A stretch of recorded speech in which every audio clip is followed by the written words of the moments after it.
To be or not to be, that is the question.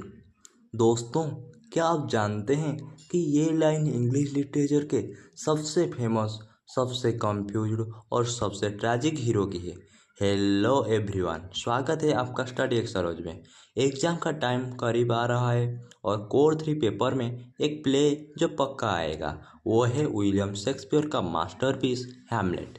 पता है, बहुत से स्टूडेंट्स इसकी लंबी स्टोरी देखकर डर जाते हैं, लेकिन आज इस वीडियो में मैं आपको हैमलेट की ऐसी आसान समरी दूंगा कि एग्जाम में कोई भी लॉन्ग क्वेश्चन आ जाए, आप फुल मार्क्स लेकर ही आएंगे। चलिए सीधे चलते हैं डेनमार्क के महल में। कहानी डेनमार्क के एल्सिनोरे पैलेस से शुरू होती है। रात के समय महल के सैनिकों को एक भूत दिखाई देता है। जब इस बात का पता प्रिंस हैमलेट को चलता है तो वो भी उस भूत से मिलने जाता है। दोस्तों, यहीं से कहानी इंटरेस्टिंग हो जाती है।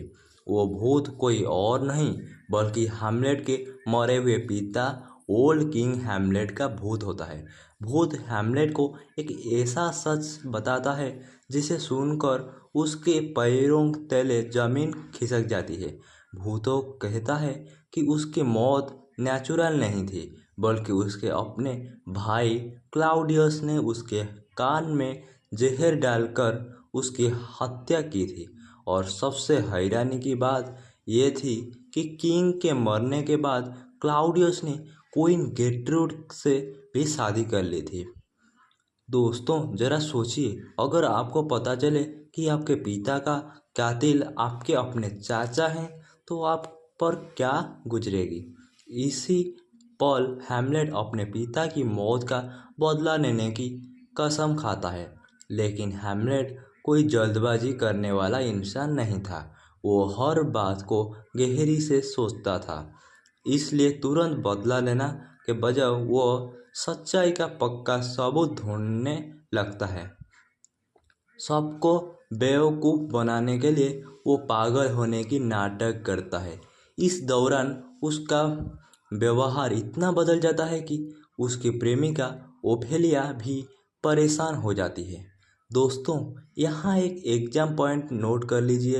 हैमलेट का पागलपन असली नहीं था, बल्कि एक प्लान था। अब सच जानने के लिए हैमलेट एक नाटक करवाता है जिसे द माउस ट्रैप कहा जाता है। इस नाटक में वही घंटा दिखाई जाती है वो जो भूत ने बताई थी।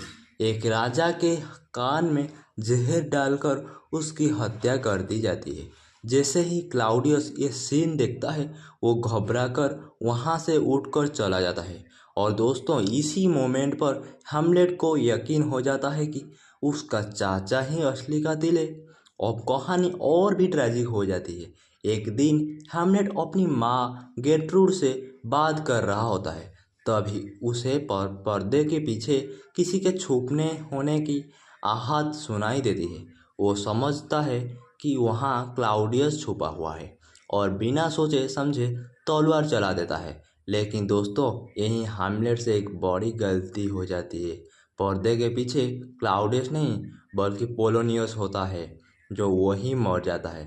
पोलोनियस की मौत के बाद उसकी बेटी ओफेलिया मानसिक रूप से टूट जाती है और कुछ समय बाद नदी में डूबकर मर जाती है। जब ओफेलिया का भाई लिरेट्स वापस आता है और उसे अपने पिता और बहन की मौत का पता चलता है, तो वो भी बदला लेने की ठान लेता है।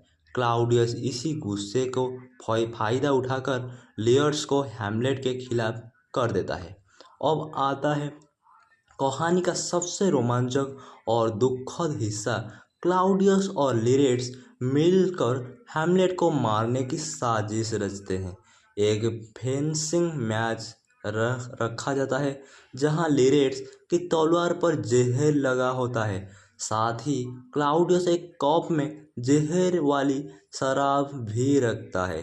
मैच के दौरान लियर्स हैमलेट को जहर वाली तलवार से घायल कर देता है, लेकिन लड़ाई के बीच दोनों की तलवारें बदल जाती हैं और हैमलेट उसी जहर वाली तलवार से लिरेट्स को भी घायल कर देता है।